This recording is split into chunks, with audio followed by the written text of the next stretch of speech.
Welcome back to the Work of Wellbeing podcast. I'm Amy Green, your host from The Wellness Strategy, and we're here to talk about all things personal and professional wellbeing.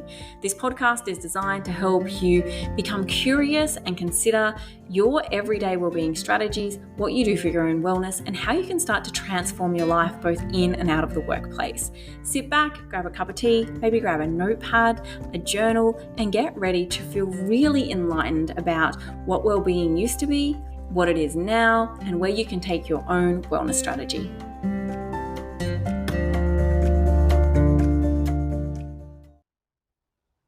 Hello, and welcome back to another episode of the Work of Wellbeing podcast. I'm Amy from The Wellness Strategy. If this is your first time here, welcome. And if you've been here 100 times before, welcome back. It's so great to always hear whenever I'm out and about in schools or workplaces or at conferences, people share that they listen to this podcast. I think I've said a few times, I don't know if anyone listens. I don't know if anyone's showing up. So it's always lovely to receive that feedback. I really, really appreciate it. We're going to talk about something a little bit opposite to what we hear in schools and workplaces today, and that is the idea of closing your door and being unavailable. When I think about my time working in a school, and even in schools I visit now, there is this phrase of, oh yeah, I'm always available. My door is always open, especially for leaders.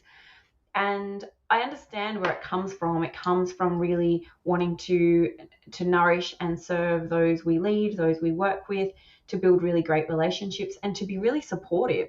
I totally get that. But I think this idea of always being available, always being on, always allowing people to jump into our office, come and visit us whenever they like, stopping what we're doing and turning around and doing something else, has actually started to impact wellbeing in ways we wouldn't be aware of. And this is really because the constant jumping from one task to the next means that we are distracted all of the time. It means that when we might be working on something and someone appears at our door, we quickly turn and look at them. We not only do it physically, but our brain jumps from one task to the next. And this can really cause us to experience, well, a multitude of things actually, a feeling or a sense of not getting anything done because we're always being interrupted, but also feeling like we're helping people, so it's not really a big deal, right? We'll just do it later. It can mean that we might feel like we're constantly jumping in terms of presence. So this cognitive overload can happen because we're not just moving our physical body, but also our brain going from one task to the next. It can be really hard to manage, really hard to overcome, really hard to figure out, well, how do I still serve people? How can I be a great leader and a great colleague, or even a great parent or partner or friend, whatever it might be? And I actually think it lies in the opposite of being available all of the time. I think we need to embrace and become comfortable with being unavailable and really starting to challenge this idea of, oh, we should always be open, we have an open door policy, and instead recognize that perhaps sometimes being unavailable makes it more impactful when we are available in those times. So this is really hard and challenging, especially in today's world where we're continuously connected, because we're not only always available in person with people coming into our offices, we're also always available because of our online connection. We can have phones ringing, we can have emails pinging, we might use some kind of messenger or WhatsApp where people can connect as well. And these things can go off all of the time. So regardless of having people physically in your space, we can still be interrupted through this constantly connected world. And what this does is it really starts to, over time, become detrimental to our productivity, to our concentration, and then our overall well-being, because we're not able to maintain focus on a task, we're not able to be efficient or effective in the work we're doing, and so we start to feel dissatisfied, we start to feel like there's a workload issue, we start to feel like we're always chasing our tail.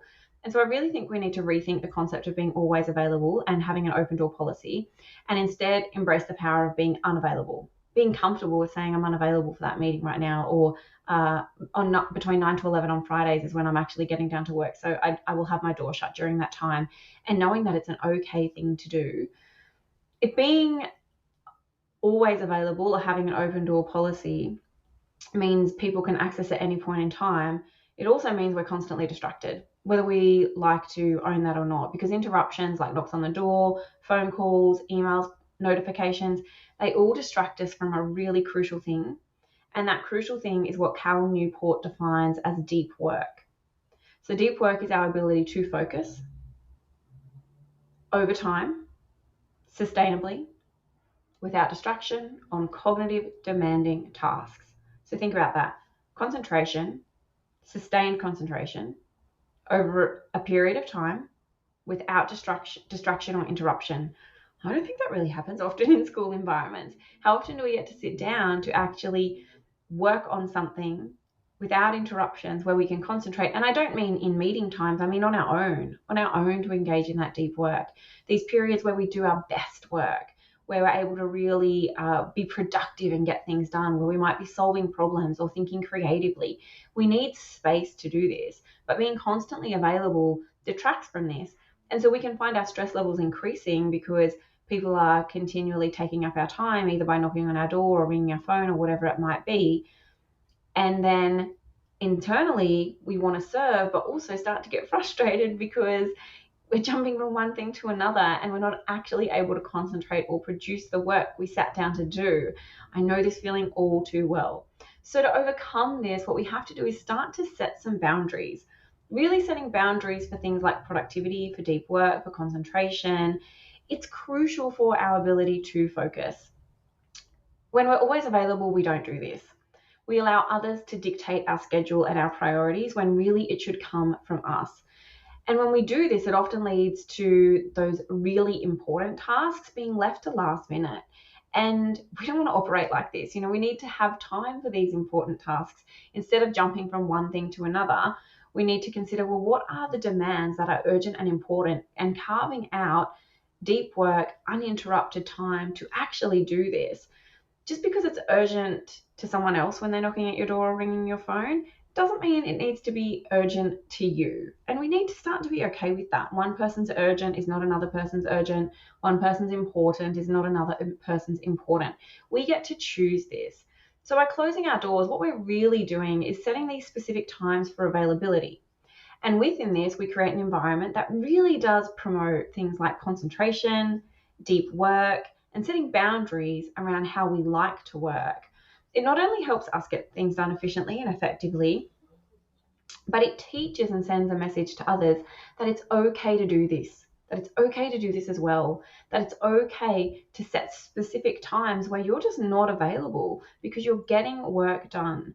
And what this ultimately does is it creates a culture and a norm of people being comfortable to say, these are my available hours for drop into my office, interrupt me, have a conversation, and this is when I'm not available because I'm actually getting things done.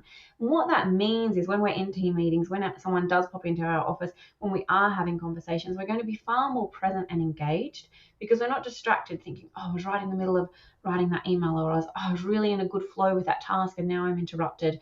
Hence, we become more present and more positive in those relationships and connections that we perhaps once allowed to interrupt us. And if you're a leader listening, this is a great opportunity to lead by example. We need to model this.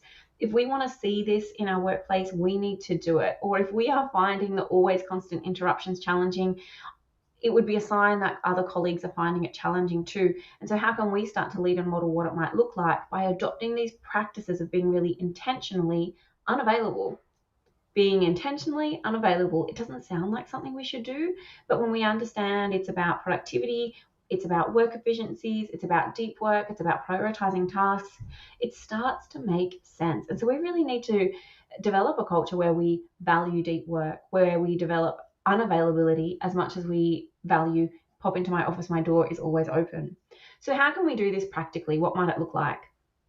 Set specific hours in your work week.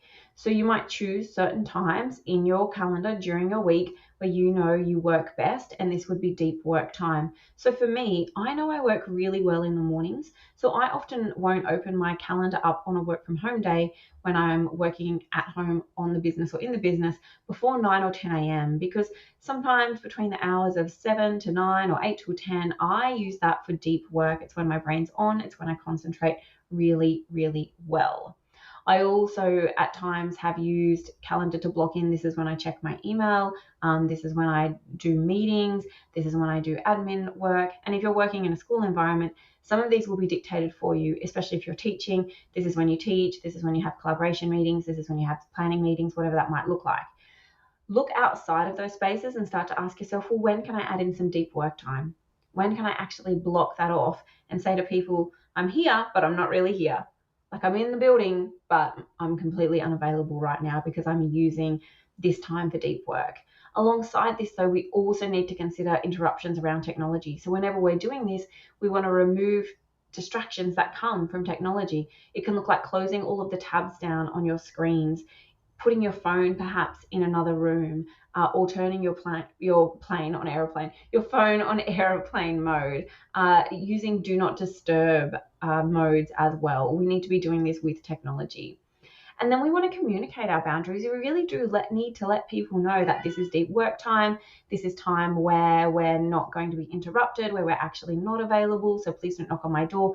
Like, it's okay to put something on your door that says deep work in progress, pop your name below and I'll catch you when I can, or flick me an email, something like that. If it is urgent, someone will knock, but it is very unlikely that urgent things are going to happen all the time.